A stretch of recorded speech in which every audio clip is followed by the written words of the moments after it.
What if the person you keep trying to make miss you never had the eyes required to see you in the first place? That question will hurt somebody.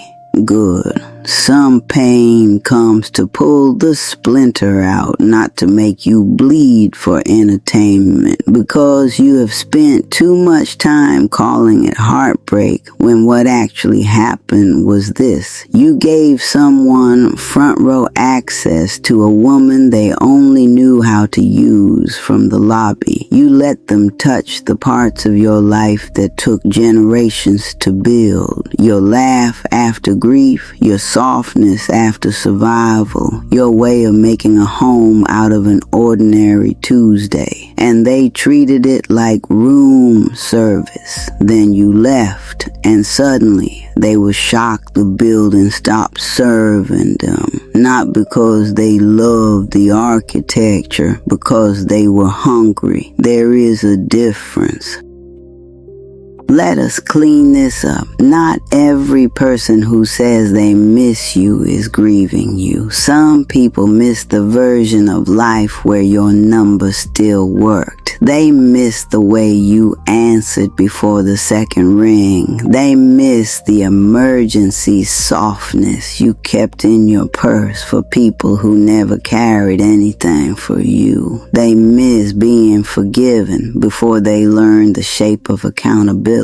They miss having somebody who could translate their poor behavior into a language gentle enough for them to sleep at night. That is not loss. That is a subscription ending. And some folks will call you cruel when the free trial expires.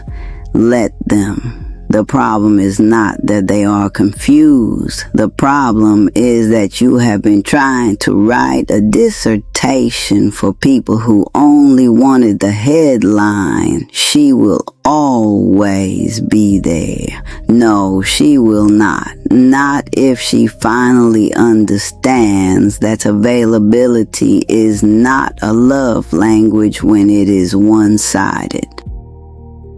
Here is the hard truth nobody likes to put on a greeting card. Some people do not fall in love with a woman. They fall in love with the weather she makes around them. They like the warmth. They like the way their chaos sounds less ugly inside her calm. They like how she remembers birthdays, repairs awkward silences, smooths the tablecloth after an argument, and finds their better side before they have done the work to earn it. But love asks, who are you when I need nothing from you? Use asks, what can I reach for when I am empty? Do not confuse the two because somebody brought flowers on a day they needed access. Do not confuse chemistry with curiosity. Do not confuse being desired with being studied. Anybody can want the sunlight coming through your window. Very few people care whether the glass is cracked. That is why you must stop measuring your worth by how inconvenient your absence makes somebody else. Your absence may disturb their routine and still have nothing to do with your value. Stop taking their blindness personally. The most exhausting thing a woman can do is keep rearranging the furniture of her spirit, hoping a blind person will finally compliment the view. You changed your voice, made your needs easier to swallow, turned your boundaries into questions, made yourself less brilliant in rooms where brilliance made somebody insecure. You called it compromise. Sometimes it was camouflage, and then you were shocked when they could not describe you. Of course they could not. They never met you. They met the small, exhausted employee you sent out front to keep the peace. They met the woman who agreed too quickly. The woman who apologized before she knew the charge. The woman who kept confusing being understandable with being safe. But hear me. Their inability to recognize your depth is not evidence that you are shallow. It is evidence that some people only carry teaspoons and then get angry at the ocean for not fitting inside them. That is not your emergency. The revenge is not what you think. And before anybody starts sharpening their vengeance speech, slow down. The cleanest revenge is not making them jealous. It is not posting prettier pictures. It is not finding somebody richer, taller, louder, or more regret-inducing. That is still building your life with them sitting in the audience. Why the hell are you still performing for a seat they did not know how to keep? The real shift happens when their name stops being the center of your sentence, when you are no longer asking, will they ever realize what they lost, and start asking, why did I make my whole house available to someone who never knocked? That question will change your posture. Because now you are not waiting to be recognized. You are learning the price of entry. You are checking references. You are listening for how people speak about women when they are not trying to impress one. You are noticing whether their apology comes with repair or just perfume. You are no longer handing the keys to people because they admired the porch. And familiarity is dangerous when it makes you stop asking, is this good for me? Some people have known you so long they mistake history for entitlement. They think because they remember your old address, they should have access to your new life.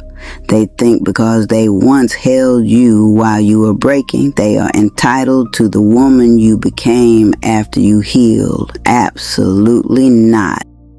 Knowing your old wounds does not buy a lifetime membership to your body, your time, your tenderness, your home, or your peace. Some relationships are museums. You can honor what happened there without moving back into the exhibit. And if somebody says you changed, you can tell them the truth. I did. I got tired of being a landmark for people who never planned to stay. That is not bitterness. That is wisdom with its shoes on.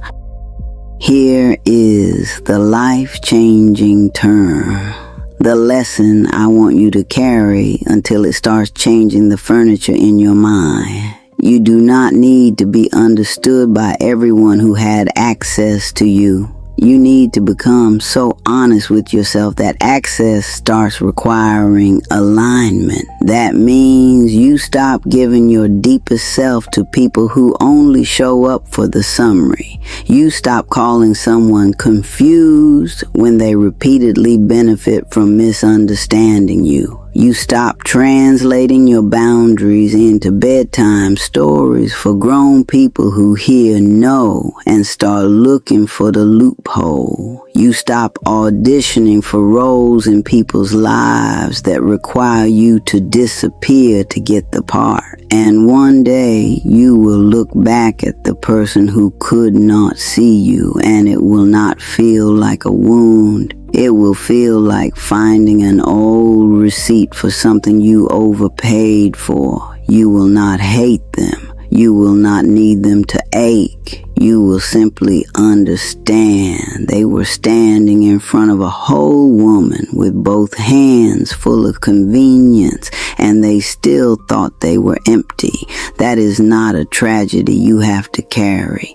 That is a lesson they may never learn. But you are going to learn yours. If this spoke to the part of you that has been trying to prove its worth to people committed to misreading it, like this video, like your life depends on it, save it. Send it to the woman who keeps mistaking access for love. And visit mamagraves.org for more resources your wounds may need. Remember, you are not too much. You were just being measured by hands that only knew how to hold crumbs.